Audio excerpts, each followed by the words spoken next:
Hello everyone, and welcome to the first week of Inktober, which is, at least in the video format I'm doing, days 1 to 8. Now, I'm going to first and foremost say days 1 and 2, they were very, very fast. That was probably because editing last night was a horrid experience because I was terrified that they were glitching out. Is like if I got it faster, the more glitchier it got. So I had to cut out a good probably, I don't know, 10-15 minutes from both in total. So that's why they're shorter than the others. It was quite the ordeal, let's just say that. But hopefully hopefully these turn out really well. But I had Ring, Mindless, and those were Jake Parker's. I kind of pick and chose from multiple different prompt lists this year. I kind of did that with Mermaid earlier this year, and I started doing the same thing for Inktober, which, I mean, I think it adds like a new twist to it, you know? But this one is Forest, day 3.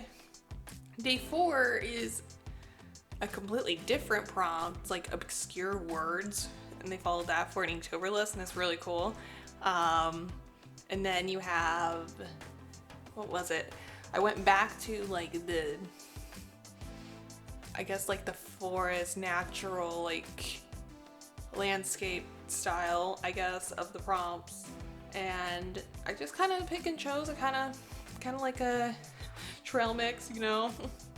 But I'm actually really proud of how these look. As you can see, I'm going with a kind of like a circle format, and I really like how it's turning out so far.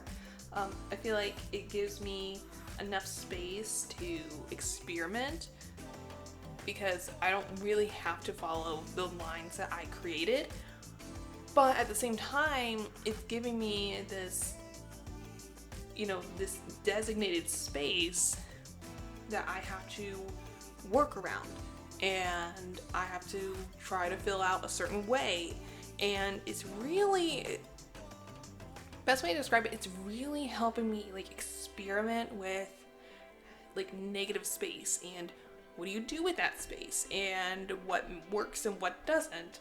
And I mean, I really can't complain. I just thinking about where I'm at now compared to last year, in last year's Inktober, I'm already seeing major improvement.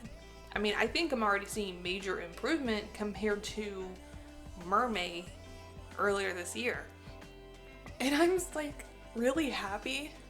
I think the hardest part about this year, honestly, was just trying to find the time to actually sit down and draw. A lot of these ended up being like late night drawings because I was working extremely long, crazy hours.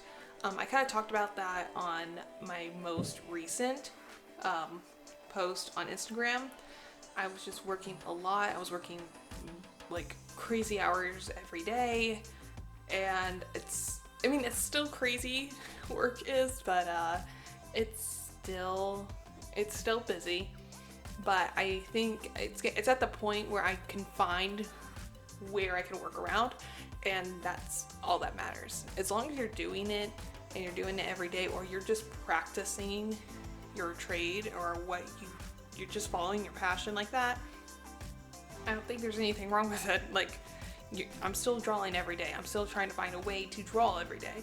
So I mean, don't push yourself if you can't, but if you can, then good for you. Kudos to you. But like I said, I've been so happy about how this has turned out. Actually, I'll be honest, there are some prompts that caught my attention more, and I actually started drawing them in September. So I have finished stuff already and recorded stuff for like 2 weeks in advance.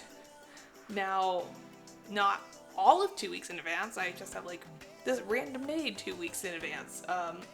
But one less thing I have to worry about later, right? But this has just been really fun, and I just, like I said, I really like the experimenting that I'm going through with this. I'm trying different styles. A couple of these I've been using reference for. A couple of them I've just kind of been playing with my own style and some of my own characters. I actually added a couple of my characters into these prompts and they fit and flow so well. Just saying. Day 7 Enchanted, that's one of my characters. Love her. I love how it looks. I feel like that would be like, I don't know, like the perfect illustration for the story I want to continue writing for her. Uh, which is gonna be really exciting once I get into November, which is when the really, like, all the writers kind of come out of the woodwork and invade all of my social media. And I love it. But oh my goodness, I'm just so happy of how it turned out. I'm just so happy of how all of them actually turned out. Another one I'm very proud of was back at the very beginning, prompt 2, mindless. I was just exhausted that day, and I was just like running on fumes and coffee, and I decided, you know what sounds fun? Drawing with the dip pen this late at night. See what happens. And I'm very proud of it. I'm actually very proud that I can actually draw flowers, considering I don't draw flowers. Like, that's, oh my goodness to me. Oh, like, man, I'm so proud. Now, hopefully next week is gonna be just as successful. Like I said, I have a couple like random days that I have already done, but I have to, do the rest of it. Like, some of them I haven't sketched yet, so yay! But yeah, I'll just leave at this because I feel like at this point I'm repeating myself. If you guys are doing Inktober, let me know your progress. Tell me how it's going. If you're not doing Inktober, then tell me which of these drawings that you like. Because I'm really liking the format of the circle. I may try that again with a different, maybe mermaid next year. Maybe not a circle, but maybe a different shape. Maybe. But yeah.